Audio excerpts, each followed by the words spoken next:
வரலட்சுமி பண்டிகைக்கு எவ்வளவோ செலவு பண்ணி டெக்கரேஷன் ஐட்டம்ஸ்லேருந்து பூவு பட்டு சீலைன்னு செலவு பண்ணியிருப்பீங்க.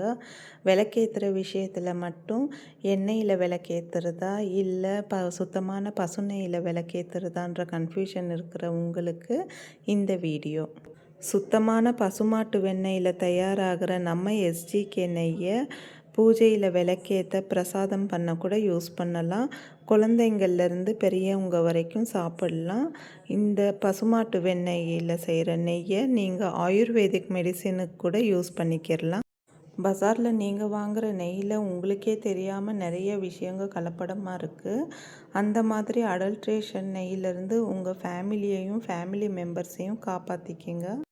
சுத்தமான வெண்ணெயில் செய்கிற நம்ம எஸ்ஜிகே நெய்யை நீங்கள் ஒரு முறை யூஸ் பண்ணி பார்த்து உங்களோட ஃபீட்பேக்கை கமெண்ட் பண்ணுங்கள். நாங்கள் நெய் செய்ய ஆரம்பித்ததுலேருந்து நெய் செஞ்சு முடிக்கிற வரைக்கும் நாங்கள் எப்படி செய்கிறோன்ற வீடியோவை ஃபுல்லாக டீட்டெயிலாக உங்களுக்கு காட்டிக்கிட்டு இருக்கோம். இதில் எந்த ஒரு அடல்ட்ரேஷனும் இல்லை. உங்களுக்கு இந்த சுத்தமான பசுமாட்டு நெய் தேவை அப்படின்னா ஸ்க்ரீனில் தெரிகிற நம்பருக்கு நீங்கள் உங்களோட ஆர்டர் ப்ளேஸ் பண்ணிக்கிறலாம். ஹோல்சேல் அண்ட் ரீட்டெயில் ரெண்டுமே கிடைக்கிது.